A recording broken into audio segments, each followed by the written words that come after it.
So Congress itself, after all the elections are done and campaigning ends, Congress has to get to work. It opens its session during the first week of January, and Congress is organized by party and by committee. Why do we have committees in Congress? Because Congress has to legislate on everything under the sun. It has the power to investigate everything under the sun. Because of this, you have to use what is known as division of labor, and that's where committees come in. Committees allow members of Congress to specialize. The most important type of committees in Congress are standing committees. Standing committees are permanent. This means that once they are formed, they will continue to exist in perpetuity unless Congress specifically abolishes them. Congress committees do the legislative markup. They're the ones who hold hearings on proposed bills, and they're the ones who write bills on the congressional side. Of course, committees rarely begin from scratch. What tends to happen is President and his advisors come up with bills, come up with ideas at least for bills, and they discuss those ideas with congressional leaders, meaning the majority leader in the Senate, the minority leader in the Senate, the Speaker of the House, the majority leader of the House, and the minority leader in the House. So they meet, President and their advisors meet with leading members of Congress of both parties, and they try to get a feel for what is and is not possible. And then President and his advisors draw up a bill, and then that bill gets introduced in the House and the Senate, and then that bill works its way through the appropriate standing committee, depending on the subject of a bill. So while this may not be the textbook process that you are familiar with, perhaps from your past history or civics high school courses, this is the way that it actually happens most of the time. Most of the time, Congress does not work from scratch, but rather follows President's lead. And the reason why this is happening can be seen in this chart. There are simply too many members of Congress representing too many states, representing too many divergent interests. Congress is too fragmented. It's too divided against itself in order to come up with important legislation all on its own. Now, this does not mean that it never happens. Certainly it happened.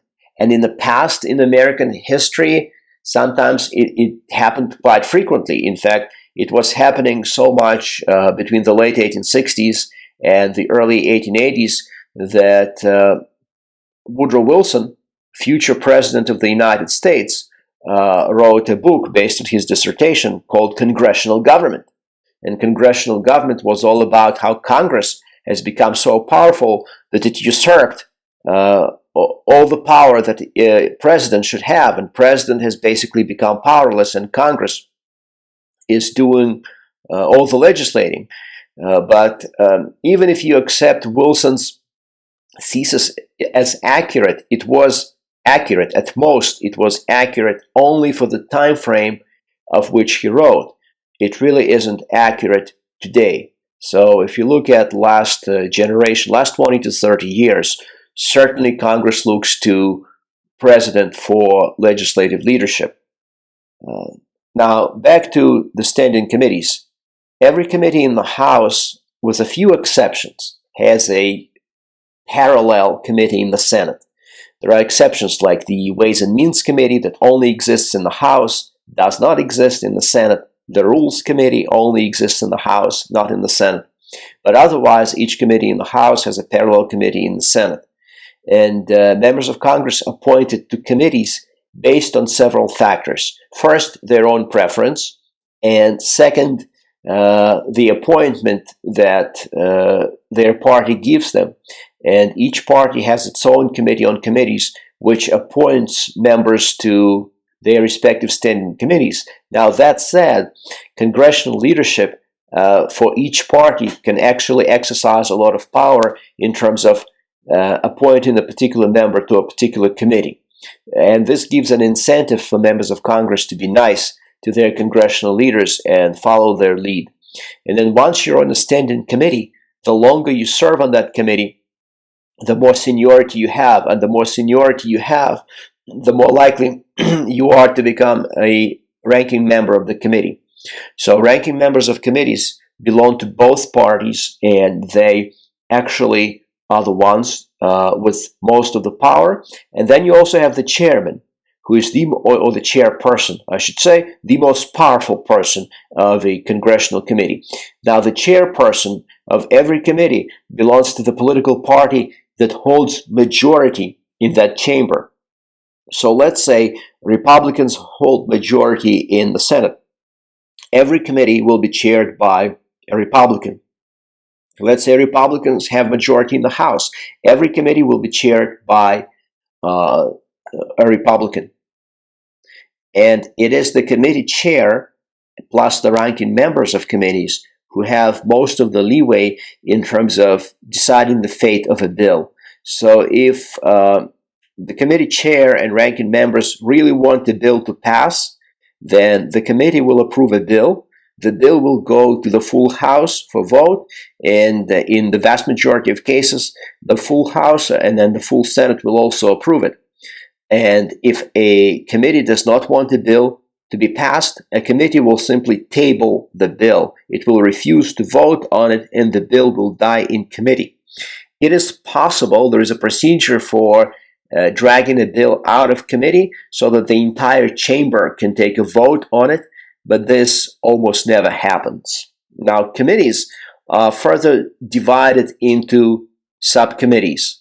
And the purpose of subcommittees is to specialize even further to address the nitty-gritty of a specific topic.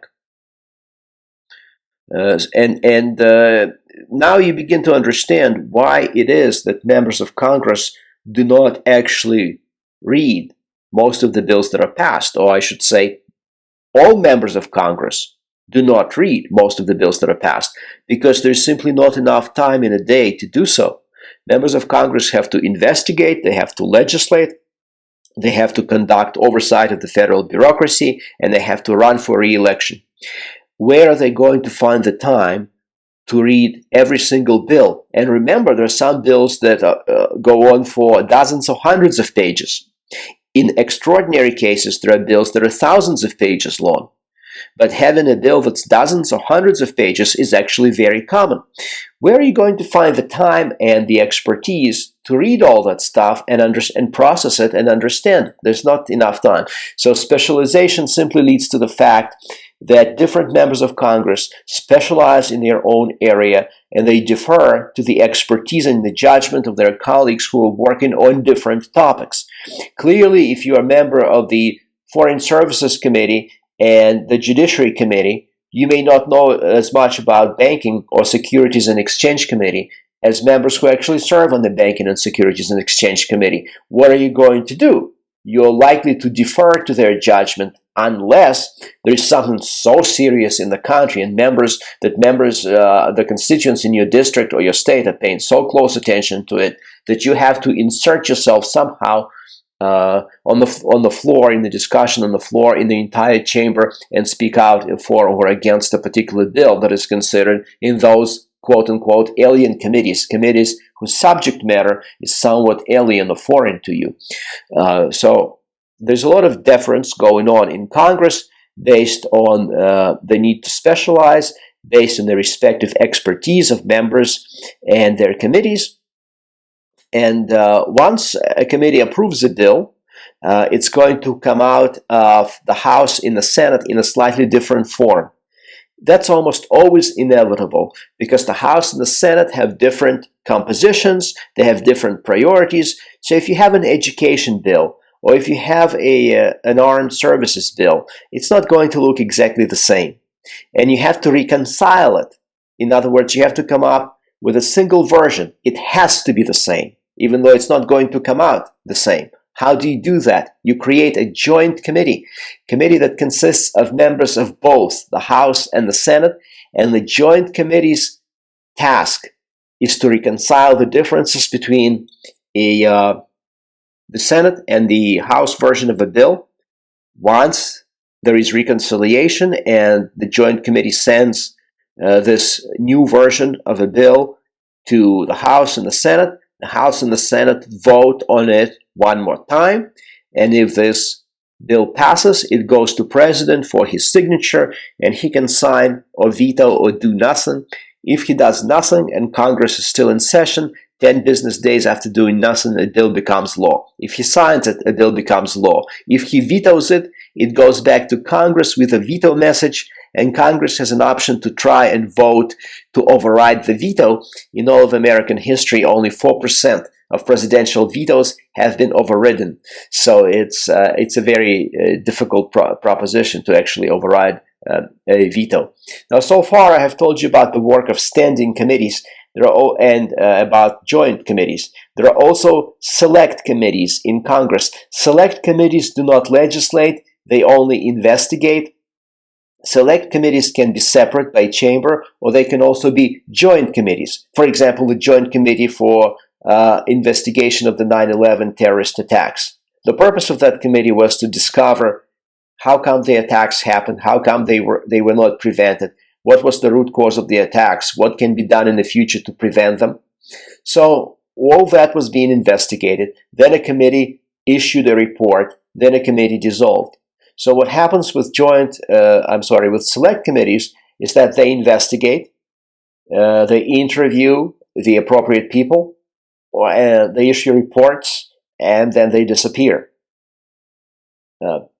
So far I have described to you how Congress works by committees. Now, let me also explain how Congress works by parties. Remember, the Constitution of the United States says absolutely nothing about political parties, but Congress for itself has arranged an internal structure that is organized by party. So in the Senate, the top people are the majority leader, who has much of the power in the Senate, and the majority leader controls the scheduling, which is very important. He can make any bill die by simply refusing to hold a vote on it, as Harry Reid did when Democrats had majority in the Senate during the first 6 years of the Obama administration. Below the majority leader, there's majority whip, and that's in the Senate. And this position makes sure that members of Congress, that other members of the Senate, other senators, understand the way in which the leadership wants them to vote or not to vote, and that senators know when to show up to vote, because this can actually be very complicated. As a senator, you have many responsibilities, including campaigning for re-election, including holding hearings, and so you need to know when to show up to vote and on what topic you will be voting, on what bill you will be voting on any particular day. And that's what majority whip does. Now, on the minority side in the Senate, you have minority leader who would become majority leader if the party power would shift. And then below minority leader, you have minority whip with exactly the same responsibilities as majority whip, except for the minority party. Okay, so in the House, you have a similar structure, except in the House you have the Speaker. The Speaker is the only position in the House specifically mentioned, and the Speaker controls the scheduling of legislation, and the Speaker controls to some extent the appointment of members to standing committees, and the Speaker is also the liaison between the House of Representatives and the White House, the connection between the House and the President of the United States. Below the Speaker is the majority leader, who acts as Speaker in Speaker's absence and organizes the House. Below the majority leader is majority whip, which has the same responsibilities as whips do in the Senate. That is to say, to make sure that members show up to vote, that members know the way in which leadership wants them to vote. And on the minority side, you have the same structure, except the minority side does not have a Speaker. They all only have minority leader, minority whip, and then rank and file members. Now, how do you become a leader in Congress? Answer: you get elected. So, Speaker, for example, gets elected by the majority members of the House of Representatives.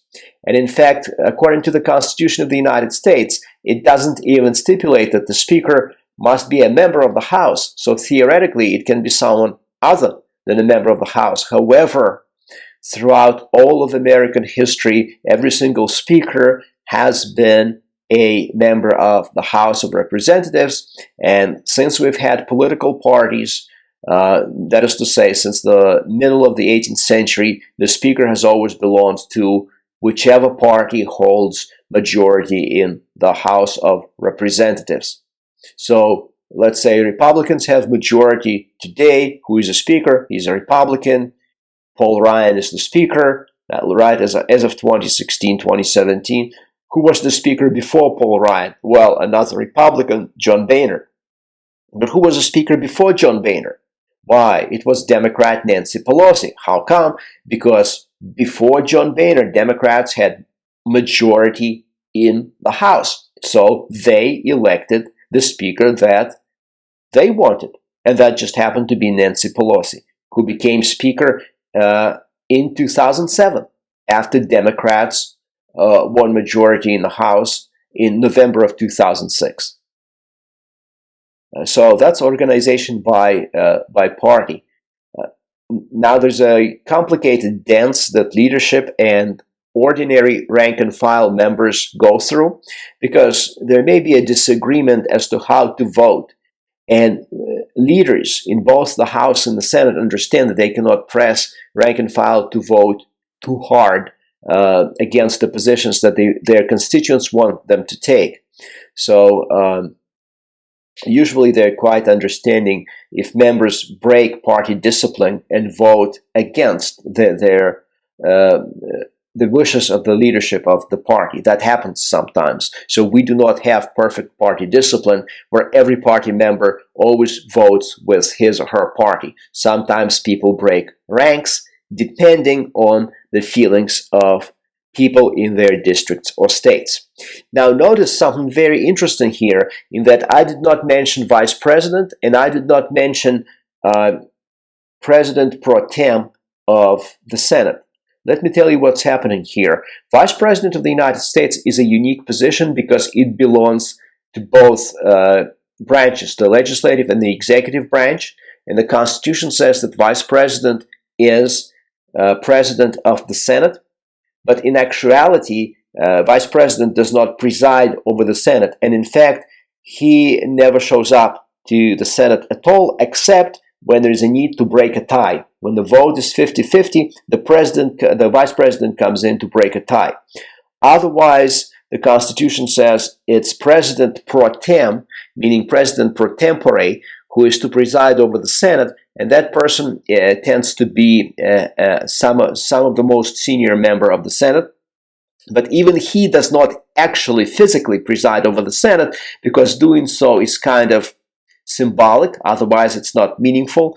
So who actually presides over the proceedings of the Senate? And the answer is it's usually some kind of junior senator, and they give this person a gavel, so every once in a while he could pound a gavel and, I guess, feel important. The reason why this is happening is because the Senate is small, the Senate is collegial, the Senate does not need a lot of rules. So presiding over the Senate is not a very meaningful position from the point of view of actual political power.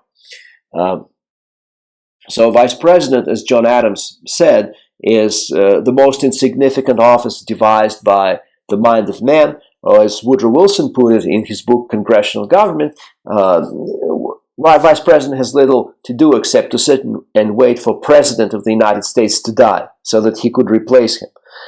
So Vice President does not have really any power in the Senate except to break ties.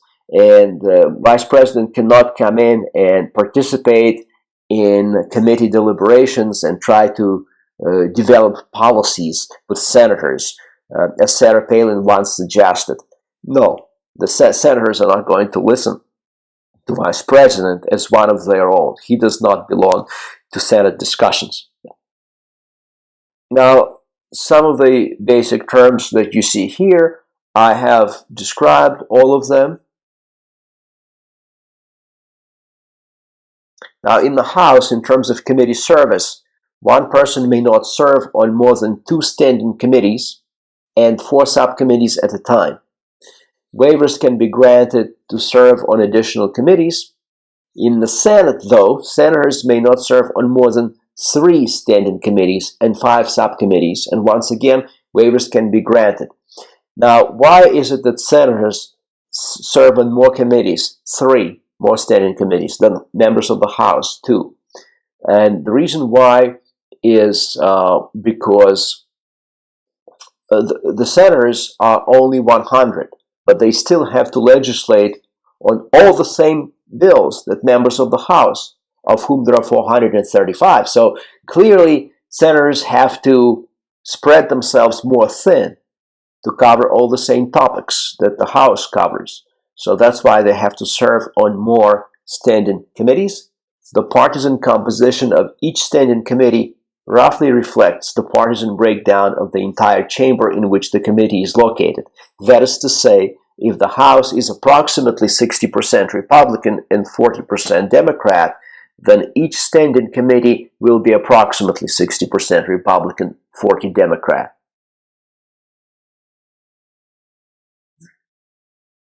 As I already said, that members can express preferences for committee assignments, and then each party has its own mechanism. It's typically its own committee on committees that appoints members to their committees. So the House Republican Steering Committee appoints House Republicans, and the Steering and Policy Committee appoints House Democrats to their committees. What would be your choice of committee if you were a member of Congress? It's pretty simple. You see, if you're in the House and you're representing a rural district in Iowa, then one of your preferences would certainly be to serve on the Committee on Agriculture, because in this capacity, you could do the most for your district. It's a very relevant subject to your district. If you served, let's say, in Southern California, you might want to be in Committee on Armed Services, because that's where aerospace industry, military industry is located, and that's where you find quite a few military installations. So, as a member, your choice of committee will depend largely on how useful, how relevant that committee is going to be to your particular district if you're in the House, or to your particular state if you're a senator. I have described the various positions already of members of the House and the Senate, various leadership positions.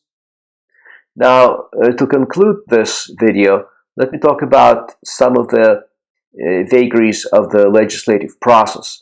Log rolling refers to mutual assistance, and this is a term that comes out from the 19th century when pioneers would roll logs in order to help each other build log cabins. Simply stated, I scratch your back, you scratch mine. I help you, you help me. So if you vote for my bill, then I will vote for your bill. Some people say, well, this leads to unseemly deals in Congress. Well, not really, because that's how politics and life usually works. I mean, people do things for other people when they get something from those people. So log rolling, mutual assistance. If you refuse to help fellow members of Congress, then they're not going to help you. So they try to help each other when they can. Filibustering is like the opposite side of the coin. When you want a bill to die, you filibuster. Filibuster only exists in the Senate, and it does not exist in the House. And in order to break filibuster, you need 60 votes in the Senate. So as long as minority side has at least 41 senators, they can filibuster. And what you do during the filibuster is you talk endlessly on and on. The time allotted for a bill to be voted on expires and the bill dies. Cloture is what you invoke to end filibuster. So cloture kills filibuster. Earmarks are special projects, also known derisively as pork barrel projects or simply pork. Earmarks are dedicated to specific states so as to please constituents of powerful members of Congress. Let's say $2 million to subsidize goat farmers in Louisiana, goat herders in Louisiana, or $1 million for a national monument in Arizona, etc., etc. And sometimes these get snuck in as non-germane provisions, that is to say, provisions that are not relevant to the subject of a bill. You can have a bill on education, and then there's a subsidy there for goat herders in Louisiana, or you have a bill on armed services, and then there's a provision in that bill that says $1 million for a national monument in Arizona. So sometimes they sneak in these earmarks or pork barrel projects into bills that have nothing to do with these special projects. Line item veto is unconstitutional. Line item veto is an idea of the executive being able to cross out particular items in a bill and yet sign the overall bill. President of the United States does not have a line item veto. Congress gave it to him in the mid-1990s, but the Supreme Court said it violates the principle of separation of powers. So president can either sign the entire bill or veto the entire bill, or he can do nothing, in which case a bill will become law after 10 business days if Congress is still in session. But president may not cross out specific items and yet sign the rest of the bill. And I already told you that only 4% of president vetoes have ever been overridden. It's very hard to do because you need 2/3 of both the House and the Senate to override a veto. How are you going to get 2/3? That's very, very difficult. Not impossible, but very difficult. Budget. The reason I talk about budget is because for some people, this process is shrouded in mystery, but it shouldn't be. It's actually more straightforward than you think. There is a budget year that does not coincide with the normal calendar year. The budget year begins on the 1st of October and ends, obviously, on the 30th of September. If there is no budget, which sometimes happens, government continues to function on the basis of continuing resolutions. That is to say, Congress appropriates money agency by agency, program by program. So Congress says, well, we're giving money for government to continue to operate, even though there is no quote-unquote budget. How does the budget process begins? In late January, President typically outlines his agenda for the coming year in the State of the Union address. And then that's a signal, you see, to Congress as to what presidential priorities will be. Then President works with the Office of Management and Budget to come up with, a budget proposal. That's the first formal step in the budget process. And then President gives this budget to Congress, and Congress has its own counter-proposal. It develops it by working with the Congressional Budget Office. And this means that what Congress will do is it will take out some of President's priorities and will include some of its own. And that's going to happen by May of the year, of any given year. And then hopefully between May and September 30th, they can come up on a agreed upon budget. And if they do, then President signs the budget, we have a budget. And if you don't have that, if you don't have a single budget, then you have to run government based on continuing resolutions. Now, there are two steps to spending money: authorization and appropriation.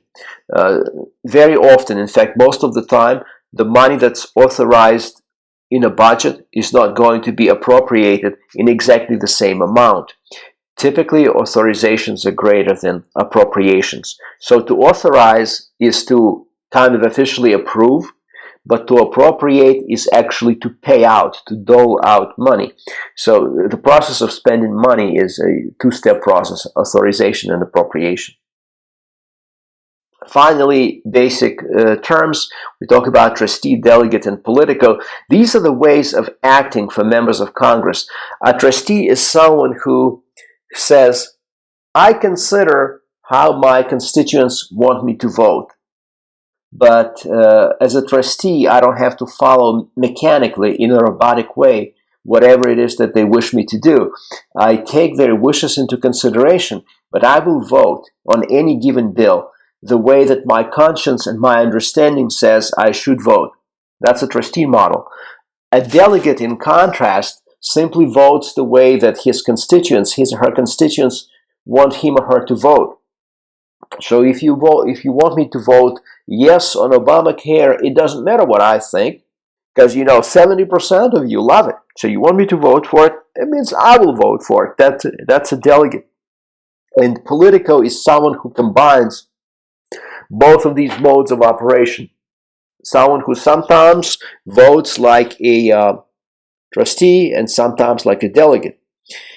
And now, when it comes to members of the House, they tend to be more delegates than trustees, especially when the sentiments for a particular position run strong. So if in a particular district, the vast majority of people want to vote for Obamacare, then that member of the House will vote for it. And if they want to vote against it, he will vote against it. This is because, you see, members of the House are very sensitive to their constituents' wishes. They have to stand for re-election every 2 years. And their constituents are relatively small, geographically and in terms of numbers. So they have to cater to their constituents. If you talk about senators, they can afford to take a more detached view. Not completely detached, just more detached than members of the House, because their constituents are people of the entire state. And also because senators are up for re-election every 6 years. So even if they take a vote that is somewhat against what voters in their state want them to take, 4, 5, 6 years later, the voters may not even remember that vote. So senators can afford to take positions that are at least moderately unpopular in their state. And members of the House can very, very rarely afford such a luxury. And these are the basics of how Congress works. Thanks.